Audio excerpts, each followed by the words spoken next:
Sean tak pernah mengharapkan apapun dari hidupnya. Baginya bisa makan dengan enak dan mendapat pakaian layak sudah termasuk anugerah yang benar-benar harus dia bersyukuri selama di panti. Tinggal di panti asuhan selama 5 tahun tentu saja tidak mudah. Dia harus pintar-pintar mengambil hati sang ibu panti agar ibu panti memperhatikannya. Setiap orang yang datang ingin mengadopsi di antara mereka. Entah mengapa Sean tak pernah antusias seperti teman-temannya.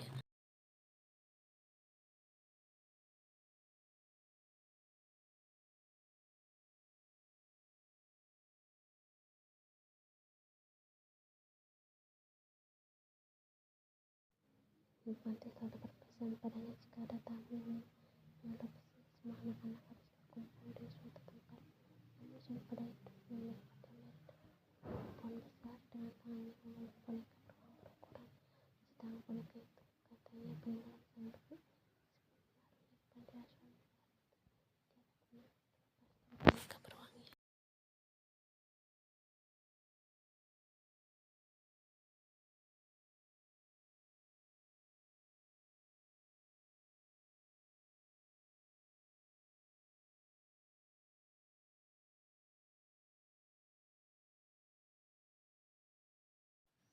Namun secara bersamaan terkadang dia merasa sedih karena harus berpisah, tapi itu tak penting. Dia selalu ikut merasa senang jika temannya akhirnya mendapatkan orang tua angkat. Sean tersenyum kecut sampai kapan dia akan bersembunyi di dekat pohon besar. Sean kecil pernah menangis di dekat pohon besar saat teman dekatnya, Kyung-soo, baru saja diadopsi dengan sepasang suami istri. Sean dan Kyung-soo benar-benar berteman dengan baik di panti. Bisa dibilang di mana ada Sean di sana pasti ada Kyung-soo dan sebaliknya. Namun saat itu Kyung-soo kecil lebih dulu meninggalkannya dirinya.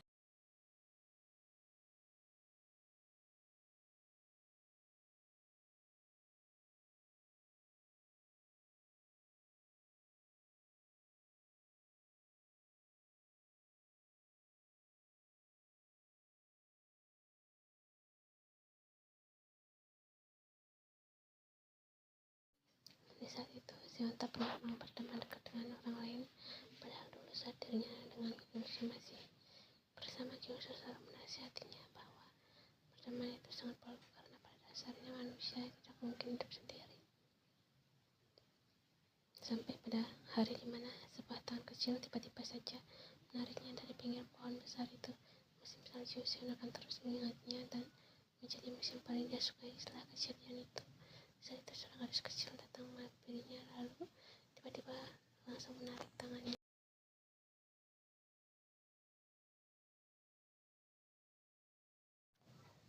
Seon kecil saat itu tak menolak karena dia masih terkejut dengan gadis kecil yang diperkirakan 2 tahun lebih tua dari dirinya. Sampai pada di dekat rumah terlihat wanita yang masih terlihat muda, sekitar berumur 30 tahunan, berdiri melihat kelakuan keponakannya itu yang seenaknya menarik anak lelaki dengan tidak sabaran.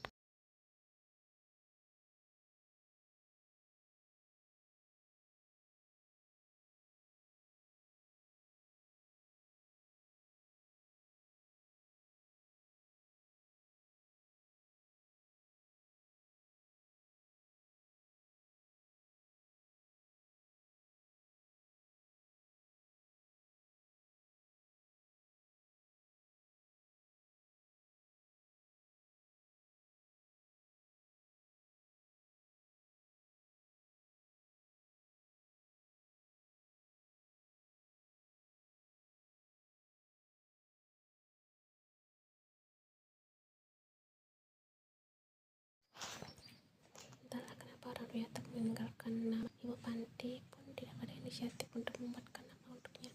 Dia pernah membuat namanya sendiri dengan nama Steve, namun dia malah menjadi penolakan teman-temannya karena nama itu tidak pantas untuk orang Korea.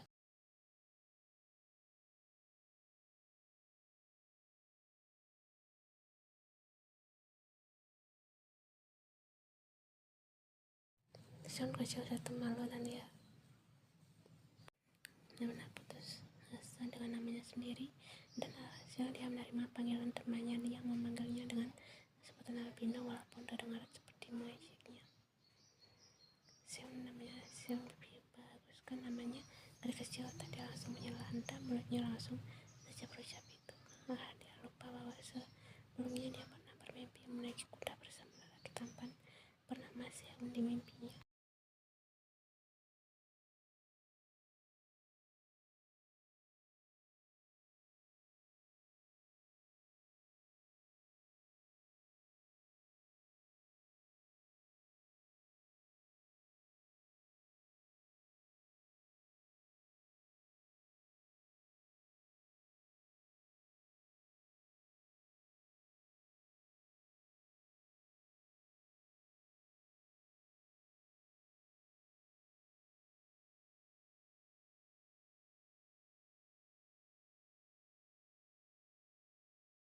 Wanita itu pun tersenyum dan membuat gadis kecil itu mungkin kegirangan.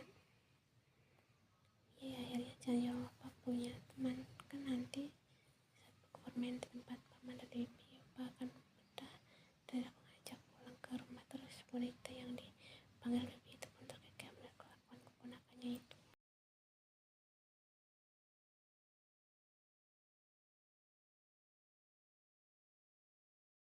Ya sudah, ayo kita temui pamanmu dulu dan pamit pada ibu Panti.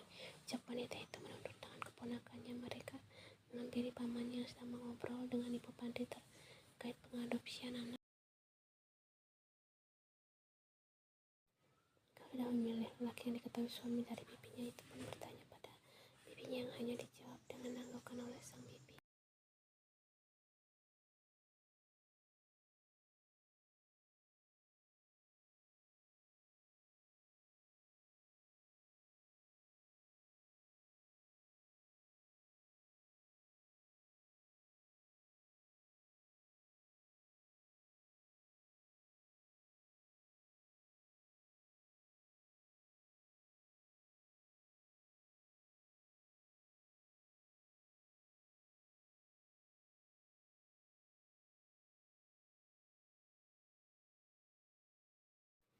Sang langsung menggendongnya. Dia berubah menjadi layaknya ayah Syak yang langsung gerak cepat saat anaknya membutuhkan sesuatu. Sang membawa ke dapur karena tangisannya semakin kencang membuatnya Seon tidak bisa meninggalkan Arwi sendiri di kamarnya.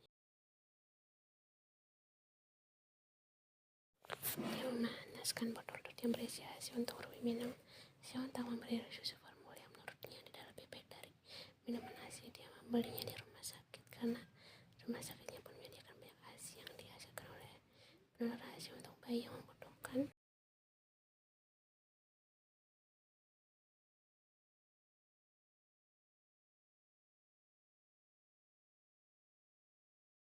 Tangisan Rui kini berhenti setelah susu dari Dodi itu hampir habis. Rui kembali terlelap dan Seon lega. Seon menaruh Rui dengan sangat hati-hati di dalam box baby itu. Rui sebelumnya dia mencium anak angkatnya itu dulu dengan sayang, lalu membenarkan letak selimut yang Rui pakai.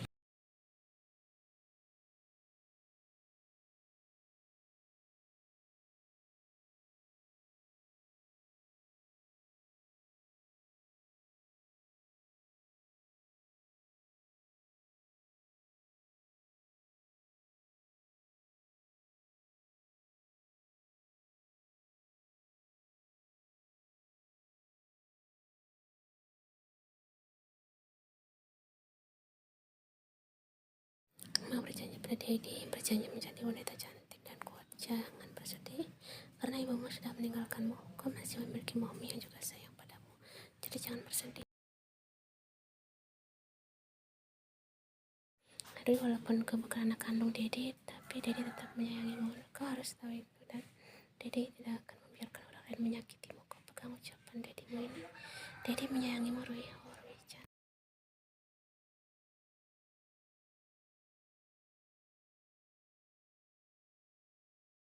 Seperti biasa, dia akan mengantar Ian ke rumah sakit terlebih dahulu. Lalu setelah itu dia akan pergi ke kantornya. Hari ini Ian tidak mampir ke apartemen Seon karena tiba-tiba saja ada panggilan mendadak dari rumah sakit. Taeyong sudah mengetahui tentang Rui dan dia pun menyukai keadaan Rui. Terkadang jika Taeyong melihat Ian yang berinteraksi dengan Rui membuat hatinya mencelos.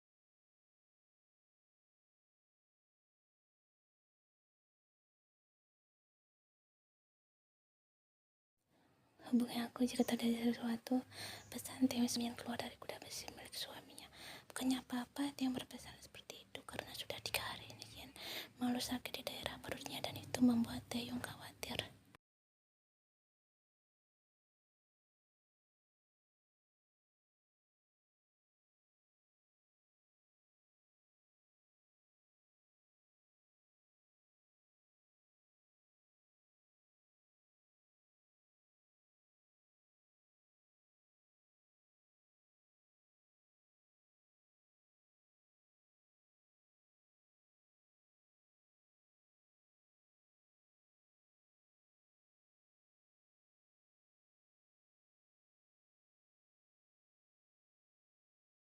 Yen baru saja keluar dari ruang operasinya. Dia baru saja menangani pasien yang harus melakukan sesar. Mau menemani Rui di ruanganku. Entah dari mana Seon datang. Yang pasti Yen terkejut dengan kedatangan Seon. Ya, kau kebiasaan sekali protes Yen. Sedangkan Seon hanya menyengir kuda. Kau bawa Rui kemari. Tanya Yen. Mereka berjalan beriringan menuju ruang pribadi Seon yang katanya ada Rui di sana.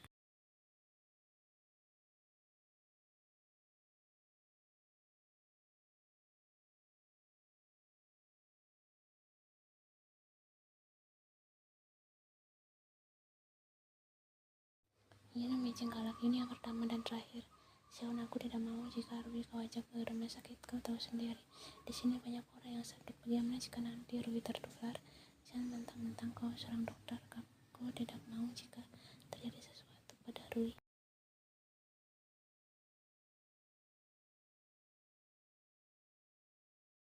Seon mengangguk pelan. Benar, sepertinya dia salah jika membawa Rui ke tempat kerjanya. Aku janji, aku tidak akan membawa Rui ke rumah sakit lagi, Nona. Bagus.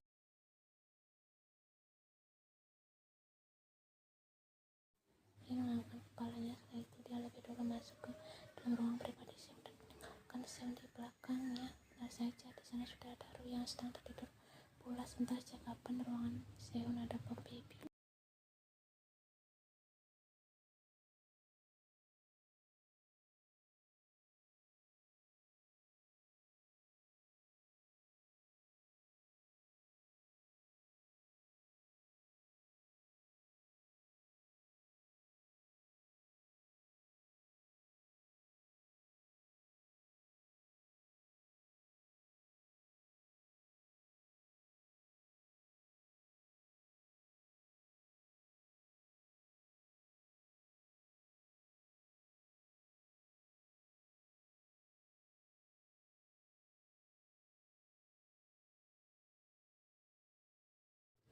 Kenapa dia sepertimu susah sekali dibangunkan? Seon mencibir kesal. Aku tidak suka jika dibangunkan.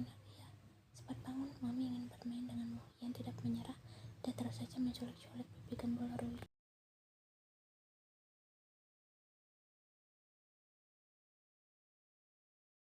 Seon mulai tidur menjadi cemas sendiri. Pertama melihat respon Rui yang tidak peduli dengan gangguan maminya. Ditambah sikap yang tidak menyerah walaupun sudah diajukan oleh Rui. Ya, Seon, apakah Rui? Kau benar dia obat biasa. Kenapa dia tidak bangun-bangun dan berkaca pinggang di hadapan Seon sedangkan Seon mengadikkan bahunya.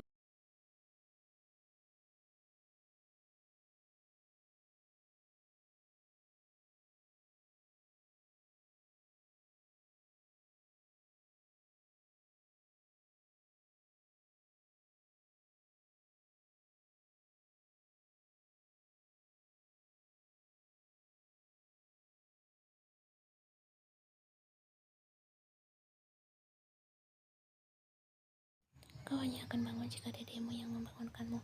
Kau jahat sekali. Yen mengelus lembut kepala Yen. Sungguh dia sangat yakin dengan Rui. Aku tidak akan operasi, dokter. Walaupun Yen asik bercengkrama dengan Rui, sekali Yen pun mengajak dokter Rui itu bicara. Tidak, hari ini hanya ada beberapa pasien yang konsultasi saja. Bagaimana denganmu? Aku sebentar lagi ada jadwal operasi, tapi aku ingin mengumpulkan energi bersama Rui dulu. Seon mengangguk paham dan dia pun kembali perhatikan interaksi Yen dan Rui. Sepertinya Taeyong sangat sibuk. Sudah lama dia tidak kemari.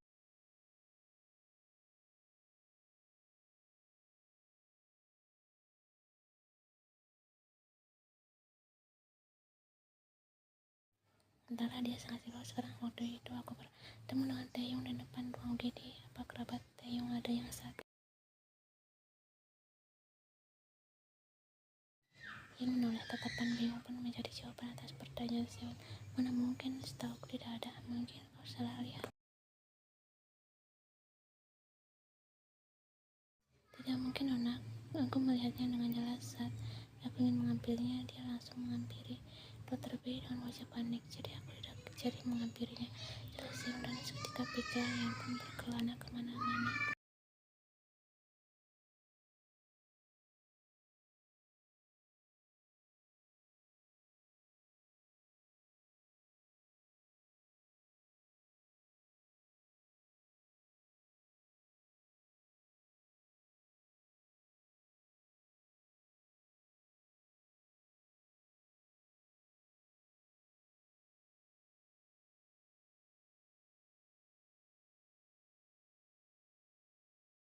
Alangkah terkejutnya melihat Arya sudah tergeletak di lantai dengan keadaan pucat basi. Tiang sangat sampai lupa apa tujuan awalnya dan cepat-cepat membawa Ara ke rumah sakit dengan keadaan panik.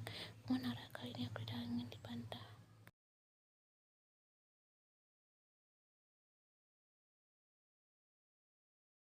Ara menurut dan melesat ke dalam pelukan hangat Taeyong. Aku mencintaimu, jangan membuatku khawatir, oke?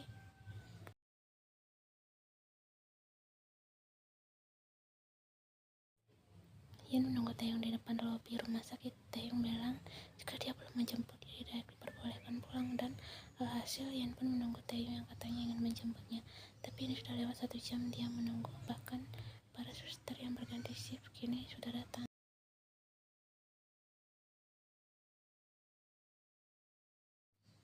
Dokter Kim, Mami Soewo belum datang, ucap suster Choi. Suster Choi ini memang cukup dekat dengan Yan karena hampir setiap persalinan Yan ditemani oleh suster Choi.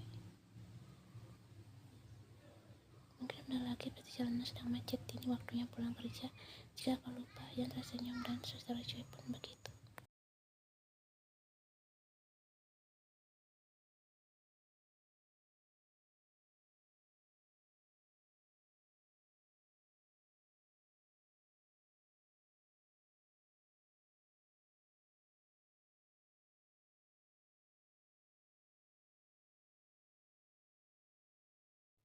Yan mengenalinya. Sungguh dia benar-benar mengenali lelaki jangkung di hadapannya kini, Kang Daniel.